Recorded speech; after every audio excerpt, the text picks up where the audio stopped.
जिसमें हम ज्योग्राफी का डिस्कस करेंगे। तो ज्योग्राफी में देखिए हमने ये 3-4 चीज़ें डिस्कस कर ली थी।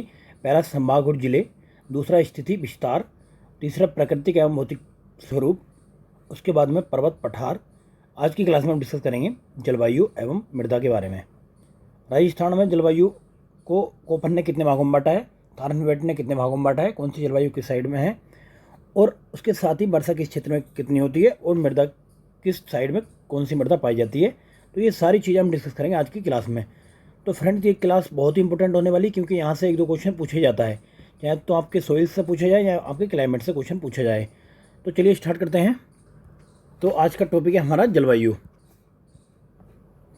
5वां चैप्टर है ज्योग्राफी में जलवायु के नाम से। तो चलिए स्टार्ट करते हैं। तो फ्रेंड्स अभी भी जिन दोस्तों ने चैनल को सब्सक्राइब नहीं किया, चैनल को सब्सक्राइब करें और अपने दोस्तों में लिंक शेयर करें, जिससे कि आपको नेक्स्ट क्लास का नोटिफिकेशन टाइम पर मिल जाए, क्योंकि वो टाइम कम है भी आपके पास।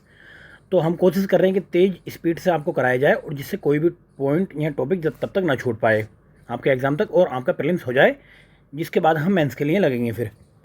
तो पहला ही क्वेश्चन है कि सामान्यतः राजस्थान को कितने जलवायु क्षेत्रों में बांटा गया है। कितने जलवायु क्षेत्रों में बांटा गया? सामान्यतः 5 में बांटा गया। अगर किसी यहाँ पर ज्योग्राफर का नाम दे के पूछता कि थारनबेट ने या फिर कोपेन ने राजस्थान की जलवायु को कितने भागों में बांटा है, तो आप उसके हिसाब से फिर वो आंसर देते। अभी पूछा गया सामान्यतः, ठीक है, तो है 5 भागों में बांटा गया। तो ये 5 भाग कौन कौन से हैं? तो पहला भाग है शुष्क जलवायु, दूसरा अर्ध शुष्क जलवायु, तीसरा उपाद्र जलवायु, चौथा आर्द्र जलवायु, और 5वां अति आर्द्र जलवायु। अब देखिए ये 5 किधर के किधर हैं मैं आपको दिखाता हूँ। समझिए राजस्थान का मैप है जो मैंने बनाया है। इसके सबसे आप पश्चिमी देखेंगे, सबसे पश्चिमी भाग है ये, इसमें है शुष्क जलवायु। कौन सी है? शुष्क जलवायु। वहीं बात करें आप इसके दूसरे भाग में, तो इसके जस्ट बगल में है अर्ध शुष्क जलवायु। ये है अर्ध शुष्क जलवायु। वहीं पर बात करें हम तीसरे भाग में, ये है, ये उपाद्र है। कौन सी है?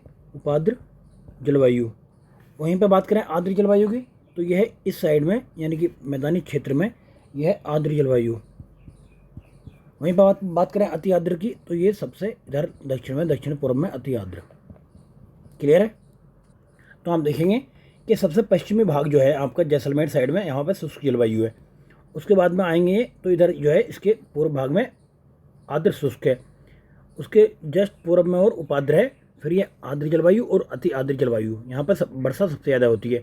जैसे जैसे हम पश्चिम की साइड में चलेंगे, वर्षा की मात्रा में कमी आती चली जाती है। क्लियर है? चलिए नेक्स्ट चलते हैं। अब नेक्स्ट क्वेश्चन है, कौन सा राजस्थान की जलवायु को प्रभावित करने वाला आधारभूत तत्व है? तो कौन सा है? देखिए सबसे आधारभूत तत्व क्या है? ये है आपका तापमान। क्लियर है? बाकी और कौन सी चीज़ें जलवायु को प्रभावित करती हैं राजस्थान की कहीं और की भी? तो पहला तो हो गया तापमान, दूसरा अक्षांशीय स्थिति, तीसरा हो गया महासागरीय भागों से दूरी हो गया। क्लियर है? अगर बात करें हम राजस्थान की, कच्छ महासागर से दूरी कितनी? कच्छ की खाड़ी से दूरी है 225 किलोमीटर। अगर अरब सागर से बात करें तो 400 किलोमीटर दूर है। तो ये प्रदेश सागरीय समप्रभाव से वंचित रह जाता है। नेक्स्ट बात करें, समुद्र से ऊंचाई भी एक जलवायु को प्रभावित करने का कारण होती है। उसके बाद में राजस्थान में एक और कारण है अरावली पर्वतमाला। तो देखिए अरावली पर्वतमाला के कारण दक्षिण पूर्व में अधिक आर्द्रता व उत्तर पश्चिम में अधिक शुष्क विद्यमान रहता है। ठीक है? उसके बाद है मरुस्थल। राजस्थान के पश्चिम में थार मरुस्थल स्थित है, जो गर्मियों में अत्यधिक गर्म व सर्दियों में अत्यधिक ठंडा हो जाता है। तो ये 4-5 रीज़न है जो राजस्थान की जलवायु को प्रभावित करते हैं। चलिए बात करते हैं नेक्स्ट क्वेश्चन की, कि शीत ऋतु में पश्चिमी राजस्थान में अधिक ठंड पड़ने का क्या कारण है? तो यहाँ पे रेतीला धरातल होना एक प्रमुख कारण है, क्योंकि ये गर्मियों में अत्यधिक गर्म हो जाता है और सर्दियों में बहुत ज़्यादा ठंडा भी हो जाता है। तो अत्यधिक ठंड पड़ने का कारण आपको बताइए कि रेतीला धरातल होना। चलिए नेक्स्ट चलते हैं। नेक्स्ट है, कौन सा कारक राजस्थान की जलवायु को प्रभावित करता है? तो आपने देखा था अक्षांशीय स्थिति था, एक अरब सागर से दूरी भी था, उच्चावच यानी कि ऊंचाई भी था, ये देशांतरीय अवस्थिति नहीं था, इसकी जगह क्या था? इसकी जगह अक्षांश था। तो ये दूसरा कट हो जाएगा। दूसरा जैसे कट हुआ तो ये गलत हो गया, ये गलत हो गया। अब आपके पास देखिए पहला, तीसरा और चौथा, ये आपका आंसर आ जाता है। क्लियर है? अगर इसकी जगह देशांतर की अक्षांश देता तो इसका आंसर ये हो जाता। चलिए नेक्स्ट है, राजस्थान की जलवायु के बारे में निम्न कथनों पर सही चयन करना है आपको। तो पहला कथन है कि पूरब से पश्चिम की ओर एवं दक्षिण से उत्तर की ओर वर्षा की मात्रा घटती है। अभी हमने क्या बताया था कि आप जैसे पूरब से पश्चिम की ओर जाएंगे तो वर्षा की मात्रा घटेगी। वहीं पर बात करें हम दक्षिण से उत्तर की ओर जाएंगे तो भी वर्षा की मात्रा घटेगी, क्योंकि राजस्थान में दक्षिणी भाग में सबसे ज़्यादा वर्षा होती है। क्लियर है। दूसरी चीज़, रेत की अधिकता के कारण दैनिक व वार्षिक तापांतर अधिक पाया जाता है, ये भी बात ठीक है। तीसरी, ग्रीष्म ऋतु में उच्च दैनिक तापमान 49 डिग्री सेल्सियस तक पहुंच जाता है। तो ये तीनों बातें ठीक हैं। क्लियर है। चलिए आगे चलते हैं। अब अति आर्द्र जलवायु प्रदेश के अंतर्गत कौन से जिले आते हैं? तो हमने इसलिए कहा था आपसे कि आप मैप को बहुत अच्छे से देख लो। मैप जो बहुत अच्छे से देख लोगे तो आप इस टाइप के क्वेश्चन किसी भी टाइप के हों, चाहे वो क्लाइमेट के हों, चाहे वो सोइल्स के हों, चाहे वो आपके खनिज संसाधनों के हों, या फिर एग्रीकल्चर के हों, तो आप बहुत सारी चीज़ों को फिर आप अनुमान लगाकर सोल्व कर सकते हो, यानी कि ट्रिक उसमें बहुत ज़्यादा काम कर जाती है फिर। तो अति आर्द्र में हमने देखा था कि राजस्थान का जो हमने भाग देखा था दक्षिणी पूर्व, यहाँ पे अति आर्द्र था। तो अति आर्द्र में देखिए जयपुर तो होगा नहीं, जयपुर तो ये लोकेशन है जयपुर की। वहीं पर भरतपुर धौलपुर भी नहीं होगा, भरतपुर धौलपुर इधर है। अब बात करें बूंदी और सिरोही इधर है, बूंदी इधर है। तो कौन सा होगा? झालावाड़ और बांसवाड़ा होगा। क्लियर है। क्योंकि झालावाड़ और बांसवाड़ा की लोकेशन ये है, दक्षिण पूर्व। तो इस प्रदेश में वर्षा की मात्रा सबसे ज़्यादा होती है, सबसे अधिक वर्षा होती है इस प्रदेश में। कौन से हैं इस प्रदेश में? झालावाड़ हो गया, बांसवाड़ा हो गया, डूंगरपुर हो गया, दक्षिणी उदयपुर हो गया। चलिए नेक्स्ट चलते हैं। और यहाँ एक चीज़ और, यहाँ सघन ये वन मिलते हैं। कौन से? सघन वन, बाकी कहीं और नहीं मिलते हैं। इसे कह सकते हैं सदाबहार वन भी कह सकते हैं। तो इधर ही क्षेत्र में मिलते हैं, बाकी राजस्थान में कहीं भी नहीं मिलते हैं इस टाइप के वन। ठीक है। चलिए नेक्स्ट है, राजस्थान में सबसे अधिक गर्मी किस महीने में पड़ती है? तो आप जैसा भी जानते हैं कि जून में पड़ेगी गर्मी। चलिए नेक्स्ट है, नेक्स्ट क्वेश्चन है, भारत में उपलब्ध निम्न परिस्थितियों में से राजस्थान में सर्वाधिक रूप से उपलब्ध है कौन सी? कि वर्षा में बहुत अधिक विषमता, कभी बहुत ज़्यादा वर्षा होती, कभी नहीं होती है। अभी देखा था 2023 में बाढ़ भी आई थी। चलिए नेक्स्ट चलते हैं। राजस्थान की जलवायु दशाओं के संबंध में निम्नलिखित में से कौन सा कथन सत्य है? पहला स्टेटमेंट है, राजस्थान की जलवायु दशाएं तापमान और वर्षा चरम सीमाओं से युक्त हैं। पहली चीज़ हो गई। दूसरी, राज्य की जलवायु उष्ण शुष्क प्रकार की है। तीसरी, राज्य में वर्षा की मात्रा दक्षिण पूर्व से उत्तर पश्चिम की ओर बढ़ती है। चौथा है आपका, राज्य की जलवायु उष्ण आर्द्र प्रकार की है। तो इसमें कौन सा सही पूछ रहा है? तो सही पहला है, राजस्थान की जलवायु दशाएं तापमान और वर्षा की चरम सीमाओं से युक्त हैं।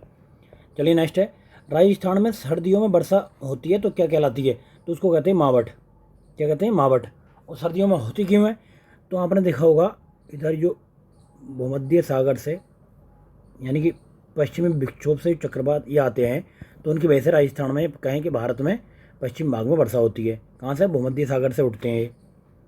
तो ये देखिए, भूमध्य सागरीय चक्रवातों यानी कि पश्चिमी विक्षोभों के कारण उत्तर व पश्चिमी राजस्थान में वर्षा होती है, जिसे महावट या मावट कहा जाता है। ये वर्षा होती कहाँ है? तो वर्षा सबसे ज़्यादा होती है गंगानगर में। कौन सी फसल को फ़ायदा पहुँचाती है? तो सर्दियों में होती है। तो सर्दियों में गेहूँ बोया जाता है, गेहूँ को फ़ायदा पहुँचाती है। क्लियर है। उसके साथ साथ में जौ बोए, चना, सरसों, किन्नू, माल्टा, जो भी इस टाइम पे सर्दियों में फसल होती है उनको फ़ायदा पहुँचाती है। तो इसे जो रवि फसल हेतु गोल्डन ड्रॉप के नाम से भी जाना जाता है। चलिए नेक्स्ट चलते हैं। नेक्स्ट क्वेश्चन है, राजस्थान में शीतकाल में ही होने वाली वर्षा को मावट किन कारणों से होती है? आपको बताना है। तो मावट किस कारणों से होती है? तो मावट होती है पश्चिमी विक्षोभों के कारण। देखिए कई एग्जामों में पूछा गया क्वेश्चन है। मावट क्या है? मावट आपको बता ही दिया। क्या है भाई? जो भी शीत ऋतु में वर्षा होती है यहाँ पे पश्चिमी विक्षोभ की वजह से, कहें कि भूमध्य सागरीय चक्रवातों की वजह से, तो मावट कहते हैं, जो गेहूं की फसल को फायदा पहुंचाती है। राजस्थान में शीतकाल में वर्षा होने के वाले विक्षोभों की उत्पत्ति कहाँ होती है? तो हमने बताया कि भूमध्य सागर में होती है उत्पत्ति। चलिए नेक्स्ट चलते हैं। राजस्थान में शीतकाल वर्षा होती है तो ये भूमध्य सागरीय चक्रवातों से होती है। नेक्स्ट चलिए, राजस्थान में पश्चिमी विक्षोभ चक्रवातों को कहते हैं, क्या कहते हैं? तो मावट कहते हैं। अब आपसे ये क्वेश्चन गलत नहीं होना चाहिए। अब नेक्स्ट क्वेश्चन है, राजस्थान में मावट द्वारा होने वाली वर्षा किस फसल के लिए वरदान होती है? तो हमने बताया था कि ये गेहूं के लिए वरदान होती है। चलिए नेक्स्ट चलते हैं। राजस्थान के निम्न में से कौन सी फसल मावट से लाभान्वित नहीं होती? तो हमने बताया था कि जो भी फसल बोई जाएगी सर्दी में तो वो लाभान्वित होती है, बाकी नहीं होगी। तो कपास को लाभान्वित नहीं करती है, बाकी सरसों, चना, गेहूँ को लाभ मिलता है इससे। मावट द्वारा लाभार्थी फसल कौन सी नहीं है? तो भाई कौन सी फसल नहीं है? तो इसमें मूंगफली और मक्का को नहीं मिलता, गेहूँ, सरसों, चना को फायदा मिलता है। नेक्स्ट है, सर्दियों की वर्षा मुख्यतः होती है तो कैसे होती है? उत्तरी पश्चिमी हवाओं की वजह से होती है। नेक्स्ट है राजस्थान में पश्चिमी विक्षोभों से वर्षा किन महीनों में होती है, तो आपको पता है कि ये दिसंबर से जनवरी में होती है। नेक्स्ट क्वेश्चन, राजस्थान में कम वर्षा का कारण अरावली पर्वतमाला की निम्न में से कौन सी स्थिति के कारण होता है, तो ये मानसून के समानांतर होती है। देखिए अरावली के आपने देखा होगा कि ये इस तरीके से दक्षिण पश्चिम से उत्तर पूर्व की ओर फैला हुआ है। तो इसी तरह से आप देखते हैं कि अरब की जो मानसून शाखा है तो इसके समानांतर निकल जाती है, तो कहीं भी रुकावट नहीं बनती, जिसकी वजह से वर्षा नहीं होती इधर। क्लियर है? चलिए आगे देखते हैं। अब एक चीज़ और देखिए, अरब सागरीय मानसून में सबसे ज़्यादा अगर औसत वर्षा की बात करें तो ये बांसवाड़ा में होती है। वहीं अगर बंगाल की खाड़ी की मानसून की अगर बात करें तो ये झालावाड़ में होती है। दो फैक्ट आपको याद रखनी है, अरब सागर वाली बांसवाड़ा और अरब, देखो बै और बै, ठीक है, ऐसे याद रखना। बाकी बंगाल झाल, झाल और ये ला, ठीक है, तो बंगाल झाल, दो चीज़ें आपको याद रखनी है। वर्षा ऋतु में मानसून हवाओं की दिशा होती है कैसे, दक्षिण पश्चिम से उत्तर पूर्व। हमने क्या बताया था कि देखिए राजस्थान की अगर सपोज करो लोकेशन ऐसे है तो इधर से जाती हैं और ऐसे निकल जाती हैं, ठीक है। चलिए नेक्स्ट चलते हैं।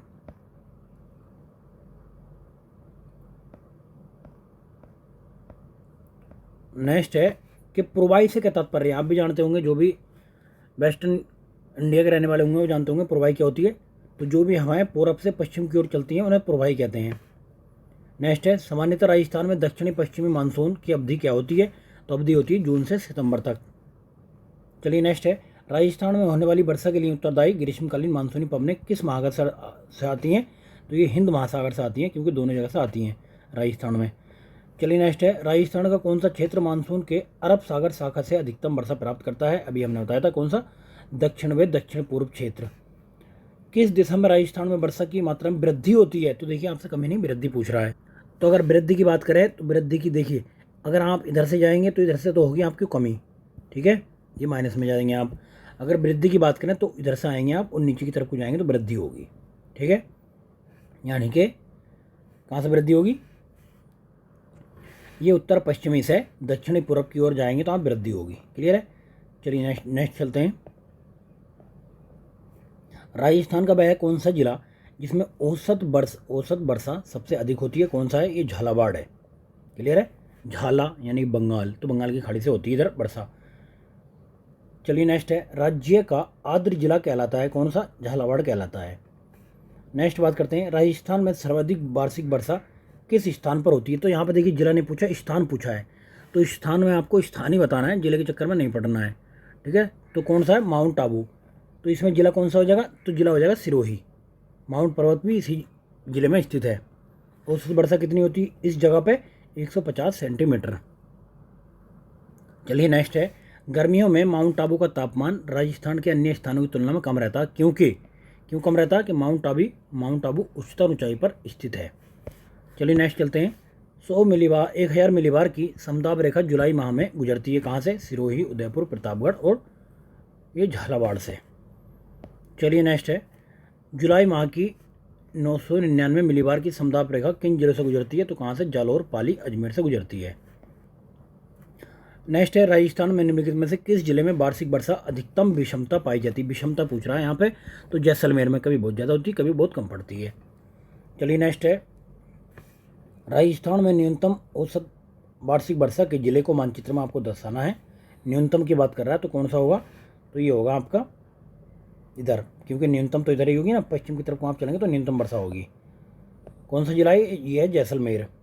चलिए नेक्स्ट है, राजस्थान के डैश डैश जिले में सबसे अधिक दैनिक तापांतर पाया जाता है, तो कहाँ पे, ये दैनिक तापांतर भी आपका जैसलमेर में पाया जाता है। नेक्स्ट है, राजस्थान में न्यूनतम दैनिक तापांतर कौन से महीनों में पाया जाता है, तो कहाँ पे, जुलाई और अगस्त में पाया जाता है। चलिए नेक्स्ट है, राजस्थान में संभाव्य बाष्पीकरण यानी कि बाष्पोत्सर्जन की वार्षिक दर सर्वाधिक किस जिले में है, तो यहाँ पर जैसलमेर में है। क्लियर है? चलिए नेक्स्ट है, राजस्थान में जून माह में न्यूनतम वायुदाब किस जिले में संभावित है, तो न्यूनतम वायुदाब की बात कर रहा है तो कौन सा होगा इसमें, तो ये भी जैसलमेर ही होगा।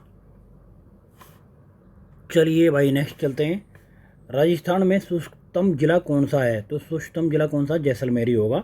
जाहिर सी बात है, जब इधर वर्षा कम पड़ेगी। अगर स्थान की बात करें तो फलोदी, ये जैसलमेर में है, नहीं फलोदी जो है सबसे शुष्क जिला तो जैसलमेर है, जबकि फलोदी कहाँ पे है, जोधपुर जिले में है ये। चलिए नेक्स्ट है, राजस्थान का सबसे शुष्क स्थान फलोदी किस जिले में है? तो जोधपुर में है।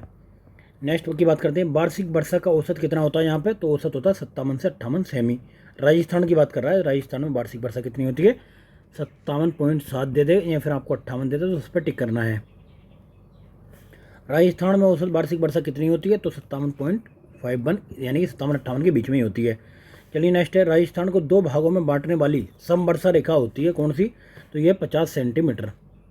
तो देखिए राजस्थान को अगर हम दो भागों में बांटेंगे तो ये की ऐसे रेखा निकल रही है अरावली के पर्वत के समानांतर ही, उसको हम कहेंगे ये समवर्षा रेखा।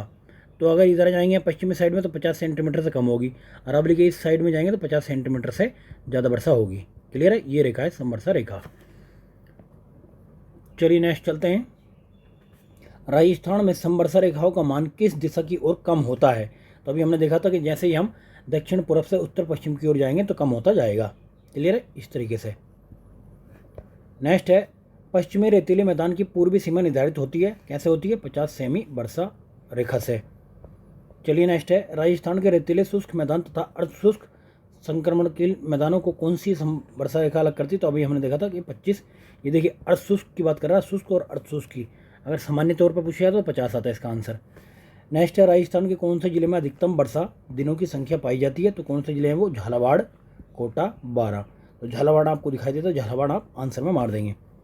क्लियर है? चलिए नेक्स्ट है, लू शब्द से क्या तात्पर्य है? जब हम छोटे थे तो घर वाले घर से बाहर नहीं निकलने देते थे कि बेटा घर से बाहर मत निकल, लू लग जाएगी। आज तक हमें पता नहीं लगा कि लू लगती कब है, लेकिन कुल मिला के कोई ना कोई डिजीज़ हो जाती है जब लू लगती है। तो इंसान चाहे तो वो पानी की कमी हो जाए या फिर कुछ और डिजीज़ हो सकती है उसे, तो भाई घर में रहें बच्चे।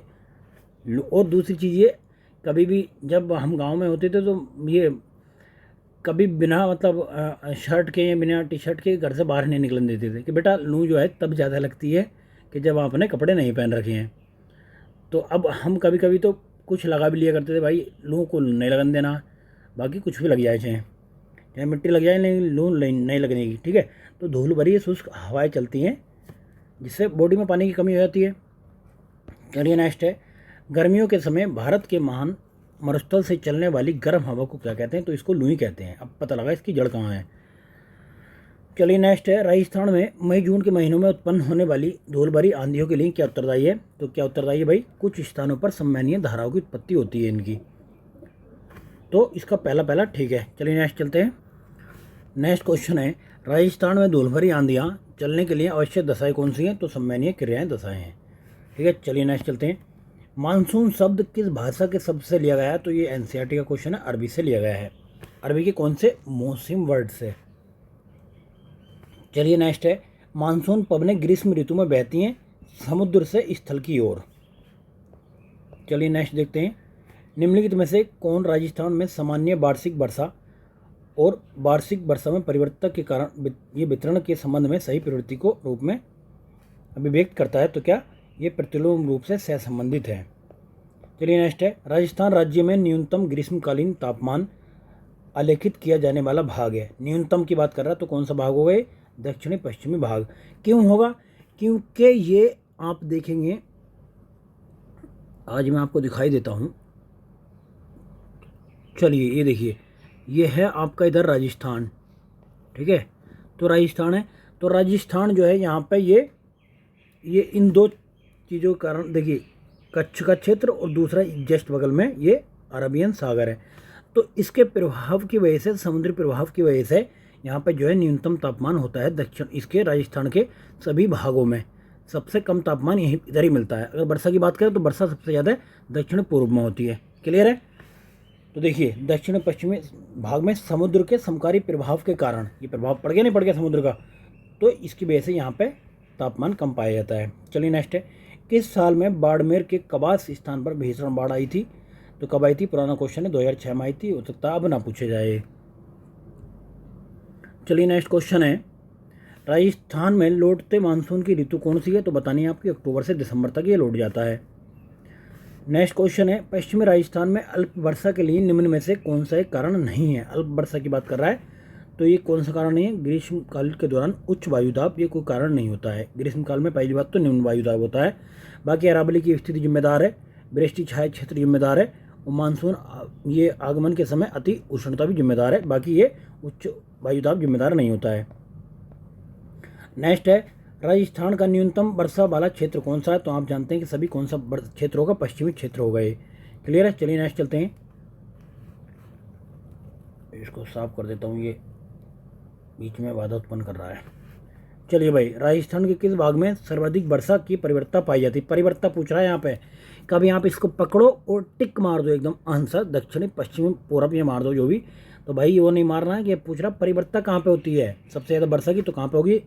पश्चिमी क्षेत्र में, यानी जैसलमेर क्षेत्र में होगी। नेक्स्ट है 30 वर्ष से अधिक समय अवधि की औसत वायुमंडलीय दशाओं को कहते हैं, क्या कहते हैं? जलवायु कहते हैं। चलिए नेक्स्ट है राजस्थान की जलवायु के संबंध में निम्नलिखित में से कौन सा कथन सही है बताना आपको। तो पहला कथन है कि राजस्थान की जलवायु दशाएं तापमान और वर्षा की अतिशीतता प्रकट करती हैं, तो पहला स्टेटमेंट ठीक है। दूसरे की बात करें, गत 10 वर्षों में पश्चिमी मरु प्रदेश में वर्षा की मात्रा घटी है, तो ऐसा नहीं होता, दूसरा गलत है। तीसरा है पश्चिमी राजस्थान में न्यून वर्षा का मूल कारण अति उष्ण स्थलखंड पर दक्षिणी पूर्वी आर्द्रतावाही पवनों का आकस्मिक प्रवेश है, ये नहीं है। चौथा है जलवायु की दृष्टि से राजस्थान का अधिकतर भाग उपोष्ण कटिबंध में पाया जाता है, तो चौथा भी ठीक है। तो इसका पहला और चौथा आंसर आएगा, बाकी इसमें सारे स्टेटमेंट जो है गलत दे रखे हैं। क्लियर है? चलिए नेक्स्ट है राजस्थान मरुस्थल में ग्रीष्मकाल में तापमान की आकस्मिक गिरावट होती है, जिसका कारण क्या है? तो कारण देखा होगा आपने, वायुमंडल में उच्च शुष्कता, स्वच्छ आसमान, रेतीली मिट्टी और वनस्पति की कमी। चलिए नेक्स्ट चलते हैं। अब ग्रीष्म ऋतु में कम वायुदाब का क्षेत्र होता है कहाँ पे? उत्तर पश्चिमी क्षेत्र में। चलिए नेक्स्ट है कौन सा ये सही है बताना है। राजस्थान में वर्षा दक्षिण और दक्षिण पूर्व से उत्तर और उत्तर पश्चिम में घटती जाती है, तो ये बात ठीक है, आपने देखा होगा। दूसरा, मानसून की अरब सागरीय शाखा राजस्थान में वर्षा का प्रमुख स्रोत है, तो ये नहीं है, तो दूसरा गलत हो गया। दूसरा इसमें गलत हो गया, ये गलत हो गया, ये गलत हो गया। अभी पहला बचा, तो हमारे आंसर पहला तो ठीक है। फिर इसके हिसाब से देखिए ये चारों स्टेटमेंट यहाँ पर गलत दे रखे हैं। पश्चिमी राजस्थान केवल शीतकाल में वर्षा करता है, तो ये गलत है। नेक्स्ट है राजस्थान का वर्षा 50% शुष्क और अशुष्क जलवायु का है, तो ये भी ठीक है, लेकिन इसमें हमारा कोई भी ऐसा स्टेटमेंट नहीं दिख रहा जो सही हो, तो पहला ये तीसरा सही है। बाकी पश्चिमी राजस्थान दोनों ऋतुओं में अल्प वर्षा होती है, 50% नहीं, अल्प वर्षा यहाँ पे होती है, ठीक है। तो कोई भी स्टेटमेंट हमारा मैच नहीं कर रहा, तो पहला और तीसरा ठीक हो जाएगा। चलिए नेक्स्ट है निम्न शहरों का औसत मासिक तापमान का वितरण बहुरेख आलेख 1, 2, 3, 4 में दर्शाया गया है, तो बताना है आपको। तो तापमान देखिए सबसे ज़्यादा कहाँ पर होता है, ये हो गया आपको उत्तरी में कौन सा है, तो 1 का चौथा होगा, यानी कि 1 के चौथे में गंगानगर होगा, तो 1 का चौथा जो भी आंसर आएगा वो आपका आंसर आ जाएगा। क्लियर है? चलिए नेक्स्ट चलते हैं। राजस्थान का कौन सा क्षेत्र अर्धशुष्क अथवा स्टेपी जलवायु प्रदेश के अंतर्गत आता है, तो कौन सा है? अर्धशुष्क या स्टेपी, ये नागौर क्षेत्र हो गया आपका, जोधपुर क्षेत्र हो गया, झुंझुनू क्षेत्र हो गया, ये इसमें आते हैं, ठीक है। चलिए नेक्स्ट है अर्धशुष्क जलवायु वाला जिला कौन सा है, तो आपको पता है जोधपुर है। और शुष्क जलवायु वाला हमने देखिए 4 भागों में बांट के दिखा देते हैं, यहाँ पर 4-5 भाग। जो आपने देखा होगा पश्चिमी भाग है तो शुष्क है, उसके बाद में अर्धशुष्क है, उसके बाद में तीसरा भाग कौन सा आएगा? उपाद्र आएगा ये, इसके बाद में इधर जो आएगा, इधर आएगा आर्द्र और इधर अति आर्द्र। क्लियर है? 5 भाग हैं। तो अगर बात करें अर्धशुष्क की, तो कौन सा आएगा? इधर होगा आपका जोधपुर आ जाएगा। नेक्स्ट है राजस्थान आर्द्र जलवायु पाई जाती है, तो उपाद्र कौन सा है? ये बीच में देखिए, ये बीच में जितने भी जिले हैं उपाद्र है। तो कौन कौन से जिले इसमें देखिए, जयपुर है, अजमेर है, अलवर है, टोंक है। इसलिए मैं कहता हूँ कि मैं आपको बहुत अच्छे से कर लो, आप बहुत सारे क्वेश्चन सोल्व कर सकते हो। क्लियर है? अब वनस्पति किस टाइप की होती है? यहाँ मिश्रित पतझड़ वनस्पति होती है। नेक्स्ट चलते हैं जयपुर, दौसा, अजमेर जिलों में किस प्रकार की जलवायु पाई जाती है, तो आपने देखा था कि वहाँ पे उप आर्द्र जलवायु पाई जाती है। नेक्स्ट बात करते हैं झालावाड़ और बांसवाड़ा जिले में किस प्रकार की जलवायु पाई जाती है, तो आपने देखा था यहाँ पे बहुत ज़्यादा वर्षा होती है, तो ये दक्षिण पूर्व के क्षेत्र हैं, तो यहाँ पे अति आर्द्र मिलता है। अगर इस क्षेत्र की बात करते हैं तो आर्द्र होता है यहाँ पे, ठीक है। चलिए आगे चलते हैं। नेक्स्ट चलते हैं। अगर देखिए अब आपको पता है शुष्क सबसे कौन सा है, तो जैसलमेर है, तो पहले का चौथा आ गया। हमारे ट्रिक के हिसाब से भी कट जाएगा, क्योंकि पहले में चौथा 3 जगह है। उसके बाद में अभी हमने देखा था जयपुर में कौन सा आएगा, तो जयपुर में उपाद्र आएगा। वहीं बात करें आर्द्र की, ये सवाई माधोपुर की, तो यहाँ पर आर्द्र आएगा। झालावाड़ में तो आपको पता ही है अति आर्द्र यहाँ पर आने वाला है, तो एक अगर आपने पकड़ रहे तो आपका आंसर ही आ गया। चलिए नेक्स्ट है राजस्थान के कौन से जिले में 50 सेंटीमीटर वर्षा रेखा के पश्चिम में अवस्थित है। नीचे दिए गए कुटों को आपको पहचानना है, कौन कौन से? चूरू और हनुमानगढ़। तो 2-3 इसका आंसर आ गया। चलिए नेक्स्ट है, भारतीय मौसम विभाग की वेधशाला राजस्थान में कहाँ स्थित है? तो जयपुर में स्थित है। नेक्स्ट चलते हैं, राजस्थान में पर्यावरण व जलवायु ये परिवर्तन निदेशालय की स्थापना कब की गई थी? 2019 में की गई थी, 4 सितंबर 2019 को। नेक्स्ट है, ग्रीष्म ऋतु यानी कि जून जुलाई में सर्वाधिक आंधियाँ निम्न में से किस जिले में चलती हैं? तो ये गंगानगर में चलती हैं। चलिए नेक्स्ट है, वर्षा की जलवायु प्रदेशों का वर्गीकरण का आधार माना है? तो ये किसने माना था? थॉर्नवेट ने माना था। क्या माना था? वर्षा को जलवायु प्रदेशों के वर्गीकरण का आधार। आपसे कहे कि थॉर्नवेट ने किसको अपना आधार माना था? वर्षा को आधार माना था। कोपन ने किसको माना था? देखिए, डॉक्टर कोपन ने अपने वर्गीकरण में वनस्पति को आधार माना था, जबकि थॉर्नवेट ने किसको माना था? वर्षा, तापांतर और बाष्पीकरण को आधार माना था। अगर हम बात करें ट्रिवार्थी की, तो ट्रिवार्थी ने कोपन के वर्गीकरण का विस्तार करते हुए वनस्पति को अपना जलवायु प्रदेशों का वर्गीकरण का आधार माना था। पता चल गया। देखिए, अगर कोपन का रिलेटेड क्वेश्चन पूछा, कोपन ने किसको माना था? वनस्पति को, और ट्रिवार्थी ने इसने भी वनस्पति को माना था। वहीं बात करें थॉर्नवेट की, तो थॉर्नवेट ने माना था वर्षा, तापमान और बाष्पीकरण। क्लियर है। अब बात करते हैं, देखिए कोपन ये जलवायु वेत्ता थे, इन्होंने जलवायु प्रदेशों का वर्गीकरण किया है राजस्थान की। तो इन्होंने क्या माना था? किसको आधार माना था? वनस्पति को आधार माना था। क्लियर है। अब इन्होंने कोपन ने कितने भागों में राजस्थान की जलवायु को बांटा? तो 1918 में 4 भागों में बांटा था। लेकिन सामान्य तौर पर हम क्या देखते हैं? सामान्य तौर पर हम देखते हैं कि 5 भागों में जलवायु को बांटा गया था। क्लियर है। तो यहाँ पर देख लिए कोपन ने कौन कौन से भागों में बांटा था। तो कोपन ने, देखिए ये राजस्थान का मैप है, तो जो सबसे पश्चिमी जो क्षेत्र है, सबसे पश्चिमी क्षेत्र को कोपन ने कहा था BWHW। यहाँ पे बहुत कम वनस्पति मिलती है, बहुत कम ही वर्षा होती है इधर। उसके बाद में थोड़ी सी वर्षा ज़्यादा होगी, तो यहाँ पर कौन सा था? ये है BSHW। और तीसरे की बात करें हम, तो यहाँ पे ये उपोष्ण कटिबंधीय जलवायु मिलती है, इसको कहा था CWG। और जहाँ पे ये जलवायु मिलती है आपकी आर्द्र जलवायु, तो यहाँ पे इसने कहा था AW। ठीक है, तो इसको कहा था AW। अब इसका चारों का आपको पता होना चाहिए कि किस क्षेत्र की जलवायु को किस उससे बांटा था। ये आपसे जिला डाल के पूछ सकता है कि अजमेर की जलवायु को कोपन ने किस टाइप से बांटा था, जैसलमेर की जलवायु किस टाइप से बांटा था, ये झालावाड़ की जलवायु किस टाइप से बांटा था कोपन ने। तो कोपन के ये चारों वर्गीकरण आपको याद होने चाहिए। तो BWHW को क्या कहा कोपन ने? उष्ण कटिबंधीय शुष्क गर्म मरुस्थलीय, यानी इससे भी याद रखोगे आप, शुष्क गर्म मरुस्थलीय। और BSHW क्या कहा था? उष्ण कटिबंधीय आर्द्र शुष्क स्टेपी जलवायु है ये स्टेपी जलवायु। तीसरे की CWG की उपोष्ण कटिबंधीय आर्द्र जलवायु है ये तीसरी। चौथी की बात करें तो उष्ण कटिबंधीय आर्द्र जलवायु ये चौथी है। क्लियर है। अब देखिए यहाँ पे मानचित्र में दिखाया गया कोपन के जलवायु प्रदेशों को 1, 2, 3, 4 में अंकित सही से कीजिए। तो पहले देखिए, पहले इसने क्या बोला था? पहले में ही बोला था उसने BW, तो यहाँ पे BW आप बताएंगे, तो BW है यहाँ पे। दूसरे की बात करें तो हम BS के नाम से करेंगे, फिर यहाँ पे CW, ठीक है, और यहाँ पे AW। क्लियर है। तो ये आपका आ गया सी आंसर। चलिए नेक्स्ट चलते हैं। तो देखिए BWHW जो कहा था उसने, उष्ण कटिबंधीय शुष्क जलवायु, ये जैसलमेर, बीकानेर, गंगानगर, हनुमानगढ़ और चूरू जिले का कुछ भाग इसमें आता है। वहीं बात करें BSHW की, तो आर्द्र शुष्क या स्टेपी जलवायु कहते हैं इसको। इसमें अरावली के पश्चिम का क्षेत्र यानी जालौर हो गया, बाड़मेर हो गया, जोधपुर हो गया, नागौर हो गया, चूरू हो गया, सीकर हो गया और झुंझुनू हो गया। वहीं बात करें हम CWG की, यानी कि उपाद्री जलवायु, पूर्वी और मध्य राजस्थान का अरावली से पूर्व का भाग हो गया है तीसरे नंबर का। तो इसमें कौन कौन से जिले हैं? ABCD वाले जिले इसमें आ गए। ठीक है, A से अलवर, B से भरतपुर, C से करौली, D से दौसा। उसके साथ में कोटा, बूंदी, सवाई माधोपुर। यहाँ पर वनस्पति ये घोकड़ा वन सर्वाधिक पाए जाते हैं। ये सबसे बड़ा जलवायु प्रदेश है, ये जो है सबसे बड़ा जलवायु प्रदेश है। इसका प्रतिनिधि नगर कौन सा? टोंक है। चलिए बात करते हैं AW की, तो AW है उष्ण कटिबंधीय आर्द्र जलवायु। तो इसमें डूंगरपुर हो गया, बांसवाड़ा हो गया, दक्षिणी चित्तौड़गढ़, झालावाड़ जिले। तो सबसे छोटा जलवायु क्षेत्र है, लेकिन सबसे ज़्यादा वर्षा इसी में होती है। और ये वनस्पति कैसी? ये सवाना तुल्य वनस्पति है। प्रतिनिधि नगर कौन सा? इसका बांसवाड़ा है। इसको तो याद करने की जरूरत नहीं, बट आपको लोकेशन इसकी पता होनी चाहिए। कौन सी जलवायु राजस्थान में नहीं पाई जाती है? तो हमने देख लिया था AW पाई जाती है, CWG पाई जाती है और BW पाई जाती है, BSKW नहीं पाई जाती। तो इसका पूरा नाम क्या है? BSHW। यहाँ पे H होगा तो इसका आंसर ये आ जाता है। ठीक है, चलिए नेक्स्ट है, कोपन के द्वारा प्रस्तुत जलवायु प्रदेशों में से राजस्थान का कौन सा सम्मिलित नहीं है? तो देखिए राजस्थान का इसने बताया था AW यानी कि दक्षिणी राजस्थान। वही बात करें BWHW तो शुष्क मरुस्थल है, और ये BSHW तो यह अर्ध शुष्क मरुस्थल। तो CBWG को उसने उत्तरी राजस्थान नहीं, पूर्वी राजस्थान होगा इसका। क्लियर है, पूर्वी राजस्थान CWG। चलिए नेक्स्ट है, कौन सा राजस्थान में BSHW प्रकार की जलवायु को कोपन वर्गीकरण के अनुसार दर्शाया गया है? तो ये कौन सा है BSHW? ये है आपका अरावली के पश्चिम का भाग।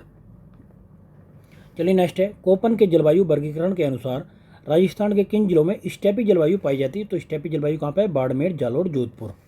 क्लियर है भाई। चलिए नेक्स्ट चलते हैं अब। नेक्स्ट है, कोपन के जलवायु वर्गीकरण के अनुसार जालोर, सीकर, नागौर, झुंझुनू निम्न में से किस जलवायु प्रदेश में आते हैं? तो कौन सी? इधर आपने देखा होगा राजस्थान का मैप, तो राजस्थान में ये इधर लोकेशन है, ये शुष्क और ये दूसरे पे अर्ध शुष्क में आते हैं ये। ठीक है, तो कौन सा? BSHW है ये। चलिए बात करते हैं कौन सा सही सुमेलित नहीं है? तो AW देखिए चूरू या सीकर तो होगा नहीं क्योंकि दक्षिणी जिले हैं इसमें, तो यही आपका आंसर आ जाएगा। मैंने कहा था आप मैप को अच्छे से याद कर लो। देखिए डिस्ट्रिक्ट वाइज ने मिलान करा लिया। कोपन के अनुसार किन जिलों में BSHW प्रकार की जलवायु पाई जाती है? तो कौन से? बाड़मेर, जोधपुर, नागौर और सीकर। तो अभी भी आप एक बार पीछे हो जाइए और दोबारा से समझिए उसको, स्क्रीनशॉट लिए, नोट कीजिए, बहरहाल उसको अच्छे से कर रही है। कोपन के जलवायु वर्गीकरण के अनुसार बाड़मेर एवं झुंझुनू जिले किस प्रकार की जलवायु में आते हैं? अगर आपको लोकेशन पता होगी मैप की, तो राजस्थान के मैप की लोकेशन देख लीजिए एक बार। तो ये बाड़मेर कहाँ पे है? बाड़मेर यहाँ पे है। तो कौन सा आ गया इधर? तो इधर आएगा आपका शुष्क उष्णकटिबंधीय जलवायु, क्योंकि ये इस क्षेत्र में आता है। उसके बाद में अर्ध शुष्क आएगा, फिर ये और ये। ठीक है, तो कौन सा आएगा आपका? आएगा इसमें BSHW। ठीक है, शुष्क यहाँ पे कौन सा? बाड़मेर। तो बाड़मेर इसके अंदर आएगा, तो ये भाग इसका है, तो दूसरे में आएगा आपका BSHW में। चलिए नेक्स्ट है, BWHW अभिप्राय किसका है? तो शुष्क उष्णकटिबंधीय मरुस्थल। तो नेक्स्ट है, कोपन के अनुसार राजस्थान का कौन सा जलवायु उष्णकटिबंधीय शुष्क यानी कि मरुस्थलीय जलवायु दर्शाता है? तो मरुस्थली को भी हमने देखा था BWHW से दर्शाते हैं। नेक्स्ट है, BSHW प्रकार की जलवायु दर्शाती है किसको? जालोर को। बीकानेर शहर की किस प्रकार की जलवायु प्रदेश का प्रतिनिधित्व करती है? तो बीकानेर आपको बताइए कि BWHW होगा इधर। नेक्स्ट है, कौन सा जलवायु प्रकार और जिला सम्मिलित नहीं है? तो कौन सा नहीं है? BSHW ये सम्मिलित नहीं है, जयपुर। बाकी आपने मैप देख लिया होगा, AW Kota, CWG Alwar, ABCD यानी, और BWHW गंगानगर। नेक्स्ट है, कोपन वर्गीकरण के अनुसार जैसलमेर व बीकानेर के पश्चिमी भागों में किस प्रकार की जलवायु है? तो आपने पता होगा कि BW है इधर। चलिए अब बात करते हैं कोपन के जलवायु प्रदेश और जिले।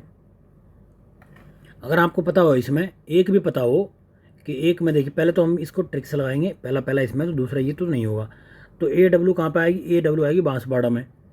और उसके बाद में हम बात करें, उसके बाद में बात करते हैं BSHW, तो कहाँ पर आएगी? ये आएगी सीकर में। और BWHW आएगी आपके गंगानगर, और CWG धौलपुर, क्योंकि ABCD इधर ही है। क्लियर है।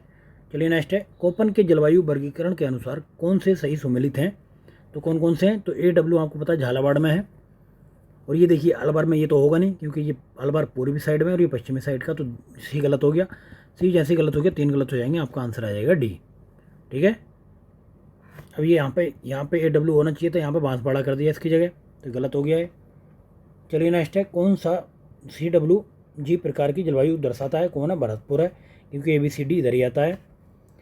कोपन के वर्गीकरण के अनुसार राजस्थान के कौन से भाग में AW प्रकार की जलवायु प्रदेश पाई जाती है? तो कहाँ पर? दक्षिण एवं दक्षिण पूर्वी भाग में। नेक्स्ट है, कोपन के वर्गीकरण के अनुसार निम्न में से किन जलवायु में AW प्रकार की जलवायु पाई जाती है? AW का आपको पता होगा कि AW कहाँ पर? ये है बांसवाड़ा और ये झालावाड़ में, जबकि भरतपुर में कौन सी है? CWG है। ठीक है, चलिए नेक्स्ट है कि राजस्थान के चूरू जिले में कोपन के वर्गीकरण के अनुसार किस प्रकार की जलवायु पाई जाती है? तो चूरू में कौन सी? BSHW। नेक्स्ट है, कोपन के वर्गीकरण के अनुसार निम्न में से किस जिले में AW प्रकार की नहीं पाई जाती? तो नहीं पाई जाती तो कौन सा नहीं होगा? बूंदी नहीं होगा, क्योंकि डूंगरपुर, झालावाड़ ये तीनों दक्षिण में है। कोपन वर्गीकरण के अनुसार कौन सा कोड झालावाड़ जिले की जलवायु को दर्शाता? तो AW हो गया। बांसवाड़ा शहर की जलवायु प्रदेश का प्रतिनिधित्व कौन सा करता? तो AW हो गया। देखिए ज़्यादातर क्वेश्चन डिस्ट्रिक्ट से पूछे गए हैं, तो आपको पता होना चाहिए डिस्ट्रिक्ट वाइज भी। कोपन के वर्गीकरण के अनुसार गंगानगर, हनुमानगढ़, बीकानेर किस प्रकार की जलवायु? तो आपको पता है कि BWHW है इधर सबसे पश्चिम में। कोपन के अनुसार जलवायु प्रदेश एवं जिला सुमेलित नहीं है।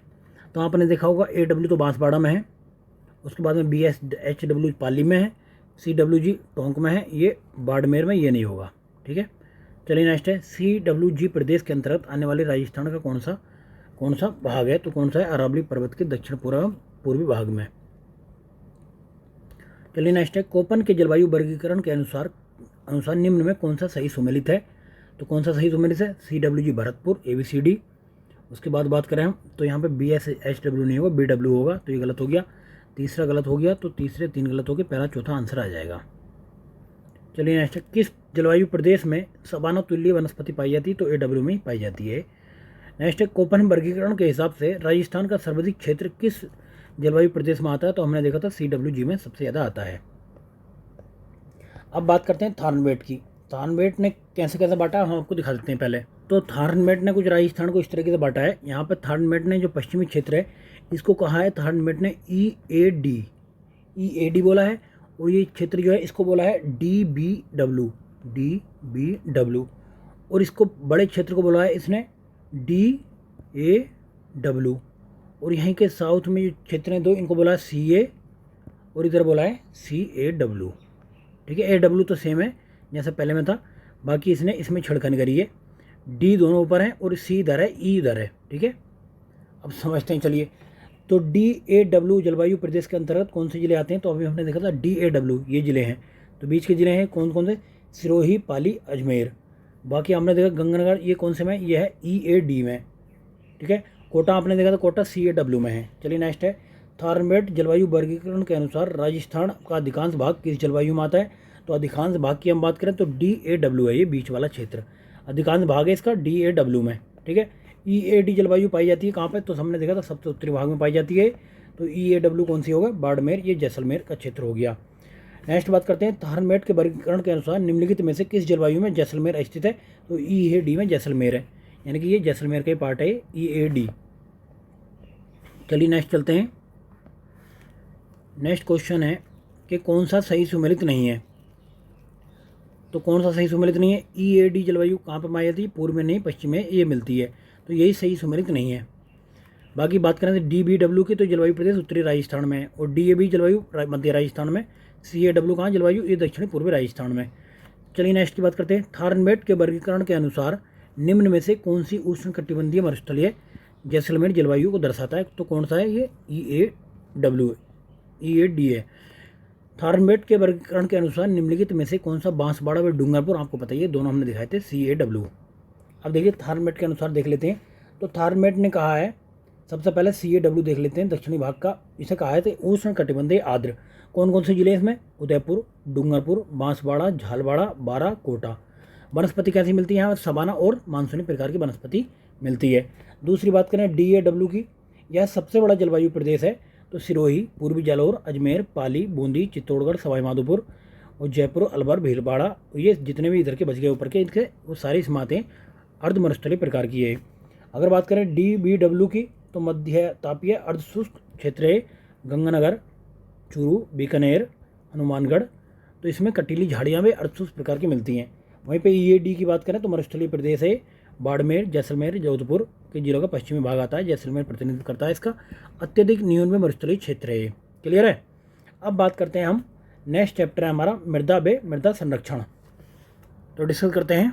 तो राजस्थान की जलवायु की कुछ क्वेश्चन रह गए थे। देखिए, अगर आपसे पूछे कि सर्वाधिक वर्षा कहाँ पर होती है, वर्षा सबसे ज़्यादा कहाँ होती है, तो आप बताएंगे झालावाड़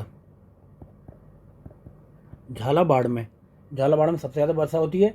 अगर आपसे पूछे स्थान पे, तो स्थान में आएगा माउंट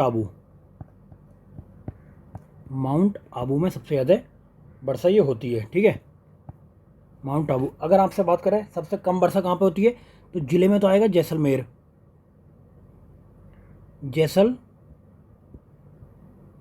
जिले में आएगा। और स्थान में कौन सा आएगा? स्थान में आएगा सम। स्थान है कहाँ पे? जैसलमेर में ही। ठीक है, उसके बाद में आपसे बात करें कि औसत वर्षा कितनी होती है, वो हमने डिस्कस कर लिया 57.5 सेंटीमीटर। अब और बाकी चीज़ें हमने इसकी डिस्कस कर ली हैं। चलिए आगे स्टार्ट करते हैं। मृदा एवं मृदा संरक्षण। तो पहला ही क्वेश्चन है इसमें, नई प्रणाली के तहत राजस्थान की अधिकांश मिट्टी क्रम से संबंधित है, तो कितनी? 5। कौन कौन सी हैं देखिए। अब बात करते हैं, अब पहले इसका डायग्राम बना देता हूँ तब ज़्यादा ये समझ में आ जाएगा। तो हम बात करें अगर सबसे पश्चिम में बात करें हम, तो यहाँ पर कौन सी सोइल होती है? इसे कहते हैं एरिड सोइल, एरिड। ठीक है, ये एरिड हो गया। उसके बाद में बात करें हम इसके पूर्वी साइड में, तो पूर्वी साइड में एंटी सोइल, एंटी सोल है। ठीक है, और उसके बाद में बात करें इधर की साइड में, तो इधर है अल्फी सोल, अल्फी। ठीक है, वहीं बात करें हम इधर इसके दक्षिण में इधर, तो यहाँ पे इंसेप्टी, इंसेप्टी। और बात करें हम यहाँ पे, तो यहाँ पे बर्टी, बर्टी सोल, या कहें कि इसको काली मिट्टी। ठीक है, अब देखिए स्टार्ट करते हैं। सबसे पहला है यहाँ पे एरिड सोइल। तो एरिड सोइल कहाँ पे? ये बालुका मिट्टी का क्षेत्र है, राजस्थान की शुष्क जलवायु में पाई जाती है। ये मिट्टी चूरू, सीकर, झुंझुनू, नागौर, जोधपुर, पाली और जालौर जिलों में कुछ क्षेत्रों में पाई जाती है। तो इसको क्या कहते हैं? एरिड सोइल कहते हैं। अब बात करें अल्फी सोइल, तो अल्फी देखा होगा आपने, ABCD जिधर है इधर अल्फी है, तो ये जलोढ़ मिट्टी है। तो यहाँ पे कौन कौन से जिले हैं? राज्य के जयपुर, अलवर, दौसा, भरतपुर, टोंक, सवाई माधोपुर, भीलवाड़ा, चित्तौड़गढ़, बांसवाड़ा, ये सारे जिले इधर पड़ते हैं। तीसरी बात करें हम एनसेप्टी सोइल, तो एनसेप्टी सोइल ये किस साइड में है? यह है सिरोही, पाली, राजसमंद, उदयपुर, भीलवाड़ा, चित्तौड़गढ़। तो ये हो गया एनसेप्टी सोइल। नेक्स्ट की बात करें हम बर्टी सोइल। बर्टी सोइल को मतलब कहते हैं कि ये मिलती है कहाँ पर? दक्षिण पूर्वी हाड़ौती के क्षेत्र में, झालावाड़ में, बारा, कोटा। ठीक है, ये कैसी मिट्टी होती है? काली मिट्टी होती है। तो ये देख लिया आपने बर्टी सोइल, ये काली मिट्टी हाड़ौती के क्षेत्र में मिलती है। वहीं बात करें एंटी सोल्स, तो एंटी सोल्स कहाँ पर मिलती है? पश्चिमी राजस्थान में मिलती है। ठीक है, तो कौन से में? ये मिलती है आपके एंटी सोल पश्चिमी राजस्थान में। इसका रंग जो हल्का पीला भूरा होता है। तो सब देख लिया आपने। अब हम इसके क्वेश्चन डिस्कस करते हैं। देखिए वर्टिसोल की बात कर रहा है, यानी काली मिट्टी की बात कर रहा है। तो काली मिट्टी कहाँ मिलेगी? हमने कहा कोटा, बूंदी, 12 जिलों में काली मिट्टी मिलेगी। ठीक है, देखिए नेक्स्ट है वर्टिसोल मिट्टी राजस्थान के किन जिलों में नहीं पाई जाती? तो नहीं में कौन सा आगा? तो धौलपुर और करौली में नहीं पाई जाती है। क्लियर है, तो ये आ गया। बाकी कोटा, बूंदी, झालावाड़ में मिलती है।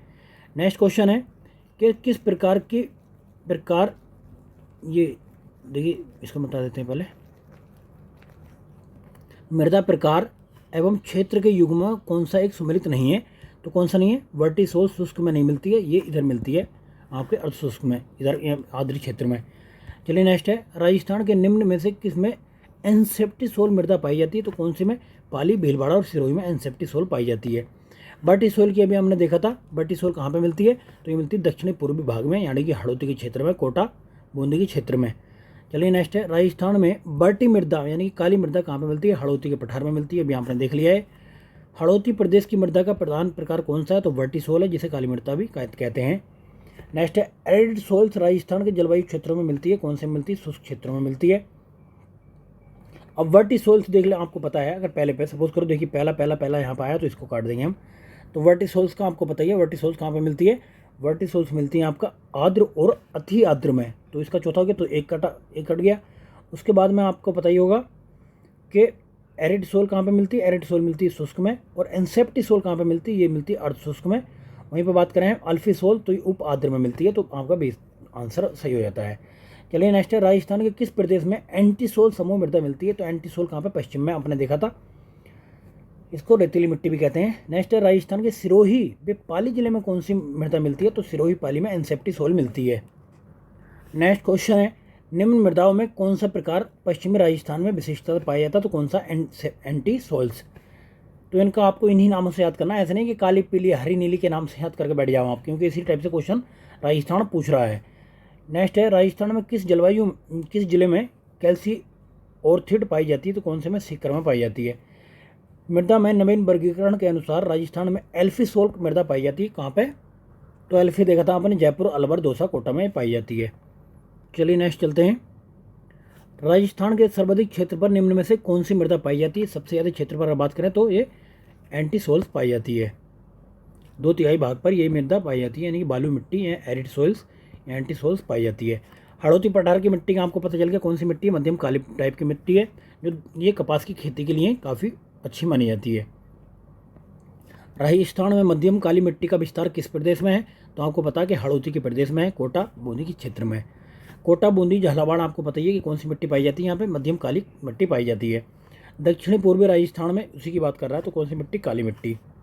चलिए नेक्स्ट क्वेश्चन है, राजस्थान में कौन से भाग में काली मिट्टी पाई जाती है? तो आपने देखा होगा राजस्थान का मैप, तो राजस्थान के इस भाग में यानी कि दक्षिण पूर्वी भाग में काली मिट्टी पाई जाती है, कोटा के क्षेत्र में।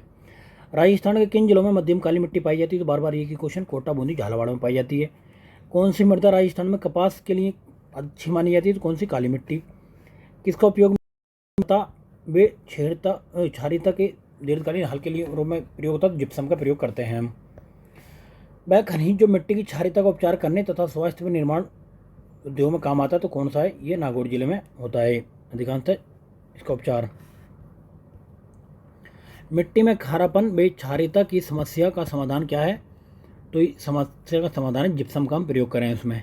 राजस्थान में भूरी मिट्टी का क्षेत्र कौन सा है? तो भूरी मिट्टी बनास नदी का प्रवाह क्षेत्र में। नेक्स्ट है, भूरी मृदा पाई जाती है कहाँ पे? तो भूरी मृदा पाई जाती है बूंदी में। किस जिले में भूरी मृदाएं मिलती हैं? तो भूरी मृदाएं अब आगे सवाई माधोपुर में। राजस्थान में बेकार भूमि को क्षेत्र को जिस जिले में सबसे ज़्यादा पाया जाता है, कौन सा? जैसलमेर में ही होगा। राजस्थान के नागौर, पाली, अजमेर और जयपुर जिले में कौन सी मिट्टी पाई जाती है? तो यहाँ पे सिरो जेम्स मिट्टी है। रंग कैसा होता है इसका? पीला भूरा होता है। नाइट्रोजन व कार्बनिक तत्वों की कमी होती है इसमें। नेक्स्ट है, राजस्थान में पाई जाने वाली सरोज मिट्टी की उर्वरक शक्ति अपेक्षाकृत कम होती है, क्योंकि सरोज मिट्टी में नाइट्रोजन तथा कार्बनिक पदार्थों की कमी होती है। तो ये दोनों बातें सही हैं और व्याख्या भी सही करता है। चलिए नेक्स्ट है, जिलों के युग में जलोढ़ मिट्टी पाई जाती है, कौन से जिलों में? ये ABCD में पाई जाती है। नेक्स्ट है, राजस्थान में निम्न में कौन सी मृदा का सर्वाधिक उपजाऊ प्रकार माना जाता है? तो कौन सी? जलोढ़ मिट्टी। नई मूल की जलोढ़ मिट्टी नहीं पाई जाती, कहाँ पर? देखिए कोटा में नहीं मिलती, काली मिट्टी मिलती है यहाँ पे। राजस्थान के किन जिलों में लाल लोम यानी कि रेड लोम पाई जाती है? तो कहाँ पे? बांसवाड़ा, डूंगरपुर में। लाल चिकनी बालू मिट्टी राजस्थान के कौन से जिलों में पाई जाती है? तो उदयपुर, डूंगरपुर में पाई जाती है। नेक्स्ट है, डूंगरपुर व बांसवाड़ा के अधिकांश भाग हैं कैसे? तो लाल दोमट मिट्टी के। चलिए नेक्स्ट है, राजस्थान के किस भूभाग में लाल दोमट मिट्टी बहुतायत में मिलती है? तो कौन सा? दक्षिणी राजस्थान। राजस्थान के किस जिले में लाल मिट्टी पाई जाती है? तो बांसवाड़ा में मिलती है। चलिए नेक्स्ट चलते हैं, राजस्थान की मिट्टी के संबंध में सही चुनिए। तो पहला स्टेटमेंट है कि थार मरुस्थल में ग्रेनाइट और बलुआ पत्थर जैसे सेलों से बालुई मिट्टी का निर्माण हुआ है, पहली बात ठीक है। दूसरा, दक्षिण भाग में ग्रेनाइट, नीस, क्वार्टजाइट सेलों से लाल लोम मिट्टी का निर्माण हुआ, दूसरी बात ठीक है। तीसरा, दक्षिणी पूर्वी भाग बेसाल्ट लावा के क्षरण से काली मिट्टी का निर्माण हुआ, तीसरी बात ठीक है। दक्षिणी भाग में फास्फोटिक सेल के क्षरण से मिश्रित लाल मिट्टी का निर्माण हुआ, तो ये गलत है, तो पहला, दूसरा, तीसरा सही है। राजस्थान के कितने भूभाग पर रेतीली और बालुई मिट्टी पाई जाती है? तो कितने? 2/3 भाग पर ये मिट्टी मिलती है। कौन सी मृदा को ऊसर, कल्लर, रे, अल्काइन आदि रूप से भी जाना जाता है? तो लवणीय मिट्टी है ये। चलिए नेक्स्ट है, रेतीली मिट्टी कृषि के लिए अधिक ठीक है, लेकिन पर्याप्त मात्रा में पानी की आवश्यकता होती है, तो ये पहली बात ठीक है। दूसरा, लाल रेतीली मिट्टी राजस्थान के कोटा, बूंदी, झालावाड़ में पाई जाती है, गलत है, यहाँ पर काली मिट्टी पाई जाती है। तीसरा, लाल रेतीली मिट्टी के लिए जिन क्षेत्रों में सिंचाई सुविधाएं हैं वे क्षेत्र कृषि की दृष्टि से उन्नत है, तो पहली और तीसरी बात ठीक है। तो लाल बालू मिट्टी कहाँ पे मिलती है? तो जालोर, नागौर, जोधपुर, पाली, चूरू, बाड़मेर, झुंझुनू, ठीक है। चलिए नेक्स्ट, भूरी रेतीली कछारी मिट्टी के संबंध में कौन सा कथन असत्य है बताना है? तो कौन सा? इस मिट्टी में चावल व गन्ने की खेती की जाती है, ये बात गलत है। राजस्थान के किस जिलों में समूह में मुख्यतः कछारी मिट्टी पाई जाती है? तो कछारी कौन सी? भरतपुर या धौलपुर। इसे कछारी को हम जलोढ़ मिट्टी भी कहते हैं, आप इसको बना भूलें, जलोढ़ मिट्टी। पहाड़ी मृदा राजस्थान में पाई जाती है, कहाँ पे? उदयपुर व कोटा में। राजस्थान के किन जिलों में लाल व पीली मृदा पाई जाती है? तो कौन कौन से? सवाई माधोपुर, सिरोही, भीलवाड़ा, अजमेर। निम्नलिखित में से कौन सी मिट्टी और जिले सही सम्मिलित नहीं है? लाल और पीली मिट्टी झालावाड़, कोटा में। यहाँ पे तो कौन सी मिलती है? यहाँ पे मिलती है काली। चलिए नेक्स्ट है, कथनों पर विचार करना है। लाल मिट्टी में लोहा अधिक मात्रा में पाया जाता है, पहली चीज़, इसका कारण मुख्य लाल होता है, इसका रंग लाल होता है, तो पहले बात ठीक है। लाल व पीली मिट्टी फास्फोरस की मात्रा अधिक होती है, तो ये बात गलत है, कमी होती है। तीसरा, अलवर जिलों में दोमट मिट्टी पाई जाती है, दोमट यानी कि जलोढ़ मिट्टी, तो पहला और तीसरा ठीक है। चलिए नेक्स्ट चलते हैं, लाल व पीली मिट्टी उपजाऊ तत्वों की कमी होती है, और दूसरा स्टेटमेंट है लाल व पीली मिट्टी में गेहूं व चावल की खेती की जाती है, तो पहला दूसरा दोनों बातें ठीक हैं। तीसरी बात ये गलत है, ठीक है, चावल की इनकी खेती कहाँ पर हो सकेगी यार? तो इसमें नहीं होगी चावल की और गेहूँ की खेती। चलिए नेक्स्ट है, वह जिला जहाँ लाल व पीली मिट्टी पाई जाती है कौन सा है? तो अजमेर व भीलवाड़ा है। पीली और लाल मिट्टी यहाँ पे पाई जाती है। लाल व पीली मिट्टी वाला क्षेत्र कौन सा है? तो युग्म है ये सवाई माधोपुर राजसमंद। निम्न प्रकार की मिट्टी में स्वयं जुताई वाला गुण है कौन सी में होता है? काली मिट्टी में होता है। कहाँ पे मिलती है आपको पता ही है, झालावाड़, कोटा, बूंदी, बारां, सवाई माधोपुर, बांसवाड़ा, उदयपुर जिलों में मिलती है। राजस्थान के किस भाग में बहुतायत में काली मिट्टी पाई जाती है? तो आपने देखा हाड़ौती क्षेत्र में मिलती है। काली मिट्टी पाई जाती है कहाँ पे? बारां, झालावाड़, कोटा। जहाँ पे कोटा दिखाई दे आंसर मार दो। मृदा का प्रकार जो राजस्थान में मुख्यतः झालावाड़, बारां, कोटा में मिलता है कौन सा होता है? काली रेगुर मिट्टी होती है। राजस्थान की मरुस्थलीय बालू प्रमुख स्रोत निम्न में से कौन सा है? तो प्राचीन नदियों द्वारा लाई गई मिट्टी है। मिश्रित लाल व काली मिट्टी किस जिलों में पाई जाती है? लाल व काली की बात करें डूंगरपुर और बांसवाड़ा में पाई जाती है। कथन पहला है, राजस्थान के पूर्वी मैदान में दोमट और बंजर मिट्टी पाई जाती है। पहली बात ये क्या है? गलत है। यहाँ पे बंजर मिट्टी नहीं होती, दोमट या फिर जलोढ़ मिट्टी होती है। तो पहला गलत है, लेकिन कारण सही है। दोमट मिट्टी संगठित व बारीक छिद्रों वाली होती है, तो दूसरी बात ठीक है। चलिए बात करते हैं अब, राजस्थान में मिट्टी के कटाव की समस्या है। बात सही है क्या? बात सही है, क्योंकि राजस्थान में चंबल, बनास, घग्गर व बाणगंगा आदि नदियां मिट्टी के कटाव का प्रमुख कारण है। तो बातें दोनों सही हैं और कारण भी सही है। चलिए नेक्स्ट चलते हैं, भीलवाड़ा जिले के जहाजपुर तहसील में भूरी एवं पीली मिट्टी पाई जाती है। पहला स्टेटमेंट, भीलवाड़ा जिले में आंसिद तहसील में भूरी मिट्टी पाई जाती है, तो दोनों बातें सही हैं। भीलवाड़ा जिले में शाहपुरा तहसील में पहाड़ी मिट्टी पाई जाती है, तो पहाड़ी कहाँ से आ गई इधर? तो पहला और दूसरा बात ठीक है। चलिए नेक्स्ट चलते हैं, ये कौन सी पीएच परास क्षारीयता मिट्टी की सूचक है? तो कौन सी? 7 से ऊपर अगर पीएच माना हो तो क्षारीय मिट्टी होगी। नेक्स्ट है, राजस्थान के नागौर, पाली, बाड़मेर, जैसलमेर जिलों में मुख्यतः कौन सी मिट्टी पाई जाती है? तो यहाँ पर बालुई मिट्टी पाई जाती है। चलिए नेक्स्ट चलते हैं, कौन से प्रकार की मृदा लिथोसोल्स भी कहलाती है? तो कौन सी है? पर्वतीय मिट्टी को हम लिथोसोल्स भी कहते हैं। अब बात करते हैं नेक्स्ट, केंद्रीय शुष्क और क्षेत्र अनुसंधान संस्थान यानी कजरी जोधपुर में स्थित है। तो पहली बात ठीक है। राजस्थान में मिट्टी के परीक्षण की सुविधा नहीं है, तो भाई ऐसा थोड़ी नहीं होता है, सुविधा होगी कहीं ना कहीं तो होगा ही। राजस्थान में मिट्टी के कटाव की समस्या, तो पहली बात और तीसरी सही है, तो दूसरा ही गलत है, तो डी इसका आंसर आ जाता है। राजस्थान की कुब्बड़ पट्टी यानी कि लियोरोसिस ग्रेस पट्टी कौन सी है? तो आपको पता ही होगा, नागौर, अजमेर। तो यहाँ पे फ्लोराइड की वजह से नागौर और अजमेर जिले में बांका कुब्बड़ पट्टी के लोग फ्लोराइड व खारा पानी के कारण फ्लोरोसिस रोग की चपेट में आ जाते हैं। इस रोग से होता क्या कि बंदों की कमर झुक जाती है, इसके इलाके को कुब्बड़ पट्टी कहलाता है।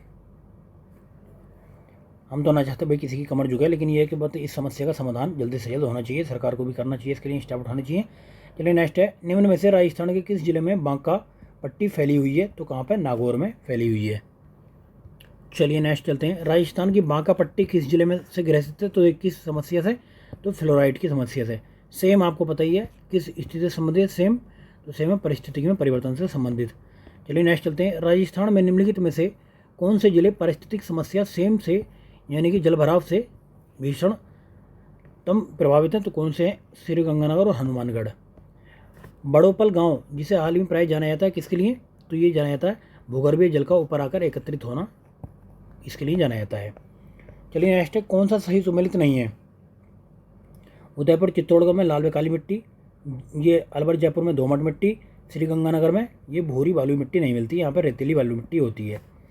चलिए नेक्स्ट है, पश्चिमी राजस्थान की मिट्टी अम्लीय और क्षारीय तत्वों से कैसे हो जाती है? तो ये मिट्टी की निचली सतह के ऊपर कोशिकाओं द्वारा जल से रिसाव की वजह से। चलिए नेक्स्ट है, राजस्थान के निम्न बेसिनों में से कहाँ अधिकतम बीहड़ भूमि मिलती है? तो कहाँ पर? चंबल में मिलती है। चलिए नेक्स्ट, राजस्थान में कौन सा क्षेत्र सही सतही जल द्वारा मृदा अपरदन से प्रभावित है? तो आपको पता है चंबल है। चलिए नेक्स्ट, राजस्थान में उत्खात भूमि स्थलाकृति दिखाई देती है कहाँ पे? सवाई माधोपुर, करौली और धौलपुर में चंबल की वजह से। चलिए नेक्स्ट, राजस्थान के निम्नलिखित में से किस जिले में अवनालिका अपरदन यानी कि गली इरोजन मिट्टी अपरदन की प्रमुख समस्या है? तो कहाँ पे? ये है आपका हाड़ौती क्षेत्र, हाड़ौती व कोटा क्षेत्र। अधिक अवनालिका अपरदन वाले जिले कौन से हैं? तो ये आपका धौलपुर, करौली यानी कि ये सवाई माधोपुर, कोटा। नेक्स्ट है, पर्यावरणीय समस्या रेंगती मृत्यु कहलाती है कौन सी? ये मृदा अपरदन को रेंगती मृत्यु कहते हैं। इसे कृषि का क्षय रोग भी कहते हैं, रेंगती हुई मृत्यु के नाम से भी जाना जाता है। नेक्स्ट है, राज्य में भूमि अवनयन के अंतर्गत सर्वाधिक क्षेत्र कौन सा प्रभावित है? तो किस टाइप से? कौन सा नहीं, किस टाइप से? तो वायु अपरदन से प्रभावित सबसे ज़्यादा है। अब एक तरफ तो मिट्टी दे रखी है और दूसरी तरफ दे रखे हैं आपके दूसरी तरफ दे रखे हैं ये ज़िले। तो हमने कहा था कि ट्रिक लगानी है आपको, 4 4 2 में है, तो ये कट गया, ये कट गया, आपके पास में तीसरा और दूसरा ऑप्शन बचा। तो पहले क्या आ गया, तो चौथा आ गई, रेतीली मिट्टी कहाँ पे मिलती है, इधर मिलती है नागौर जालौर में। बाकी उसके बाद में फिर आपका पीली भूरी मिट्टी कहाँ पे मिलती है, ये मिलती है आपके नागौर और पाली में, तो 4 का तीसरा आ गया। उसके बाद लबड़ी मिट्टी कहाँ पे मिलती है, लबड़ी मिलती है आपकी पाली, सिरोही, झुंझुनू में। भूरी रेतीली मिलती है आपकी नागौर वगैरह में, तो ये आपका आगे दूसरा, ये तीसरा आंसर। चलिए नेक्स्ट है, मृदा संरक्षण की प्रमुख विधि कौन सी नहीं है, तो नहीं पूछ रहा, तो रासायनिक उर्वरकों का प्रयोग नहीं है। बाकी फसल का चक्रण करना चाहिए, पट्टीदार कृषि किया नहीं चाहिए, पशु चरण पर नियंत्रण हो। नेक्स्ट है, मृदा वर्धन का निम्नलिखित में से कौन सा कारण नहीं है, तो कौन सा नहीं है, वन रोपण यानी कि कारण नहीं है, तो अच्छी चीज़ है, इससे मृदा वर्धन नहीं होता है बल्कि बचाव होता है। और तो अब नेक्स्ट क्वेश्चन देखते हैं कि निम्नलिखित में से कौन सा सर्वाधिक बेकार यानी कि वेस्टलैंड भूमि है, तो कौन सी जैसलमेर में है। कितने परसेंट है, 68%, राजसमंद में 48%, बीकानेर में 39, उदयपुर में 36। नेक्स्ट है, जिस फॉरेस्ट मृदा पाई जाती है कहाँ पे, ये बीकानेर में पाई जाती है। चलिए नेक्स्ट है, कृषि विभाग राजस्थान के मृदा वर्गीकरण के अनुसार रेबिरता यानी कि रेबरीना मृदा पाई जाती है कहाँ पे, गंगानगर में पाई जाती है। नेक्स्ट की बात करें हम, पाली, नागौर, अजमेर जिले में किस प्रकार की मृदा पाई जाती है, तो यहाँ पे मिलती है धूसर, भूरी, जलोढ़ मिट्टी पाई जाती है। अब कुछ मृदा देख लेते हैं कहाँ पे स्पेशली, यहाँ पे समझ में आ जाएगा। अगर बात करें साई रोजेस मृदा कहाँ पे मिलती है, तो गंगानगर में। और रेबिरता इंपॉर्टेंट है, ये कहाँ पे मिलती है, गंगानगर में। मरुस्थली मृदा ये आपके इन जिलों में मिलती है, पश्चिमी जिलों में। बात करें, ये नया नाम है जिप्सीफेरस, तो ये मिलती है बीकानेर में। एक तो आपको यह नाम याद रखना है, दूसरा उसके बाद ये जिप्सीफेरस याद रखना है, धूसर व जलोढ़ मिट्टी याद रखनी है, तो इधर के जिलों में मिलती है। उसके बाद में जलोढ़ का तो आपको पता ही है। पीली मिट्टी आपको याद रखनी है, टोंक, सवाई माधोपुर इधर मिलती है पीली मिट्टी। पर्वतीय मिट्टी का याद रखना, 2 जिलों में, उदयपुर व कोटा में मिलती है। लाल लोम यानी कि रेड लोम का आपको पता होना चाहिए, डूंगरपुर और बांसवाड़ा में मिलती है। काली मिट्टी के क्षेत्र आपको पता है, कोटा जहाँ पे आएगा झालावाड़, तो वो काली मिट्टी आ जाएगा। और कैल्सी ब्राउन कहाँ पे मिलती है, जैसलमेर और बीकानेर में मिलती है। मरुस्थलीय मिट्टी कहाँ पे मिलती है, जोधपुर, बाड़मेर, जैसलमेर, बीकानेर। तो नेक्स्ट क्लास में हम डिस्कस करेंगे अफवाह तंत्र, नदियाँ और सारे सिस्टम इसके नेक्स्ट क्लास में, 2 क्लास में, और ये 2 से 3 क्लास में ये कंप्लीट हो जाएगा। क्लियर है। तो फ्रेंड्स आई होप कि आपको क्लास ये काफ़ी अच्छी लगी होगी, क्योंकि 2 से 3 से 4 क्वेश्चन भी यहाँ से पूछ लिए जाते हैं। तो आपको ये 2 से 3 बार आप इस क्लास को देख लो, तो इससे बाहर को मुझे लगता है कोई क्वेश्चन भी नहीं आएगा। बाकी एलिमिनेट करके आप सोल्व कर दोगे अगर इससे बाहर का कोई आएगा तो। ठीक है, इतने सारे फैक्ट हमने डिस्कस कर लिए, तो मुझे लगता है कि इससे बाहर को इन 2 चैप्टर से क्वेश्चन नहीं आने वाला है। तो फ्रेंड्स, अभी भी जिन दोस्तों ने, हमारे भाइयों ने, बहनों ने चैनल को सब्सक्राइब नहीं किया भाई, तो इसको सब्सक्राइब करें और अपने दोस्तों में लिंक शेयर करें, उनकी भलाई के लिए भी, आपकी भी और हमारी की। और राजस्थान के साथ साथ में भारत की भलाई के लिए ये चीज़ कराई जा रही है। चलिए फ्रेंड, बहुत बहुत धन्यवाद।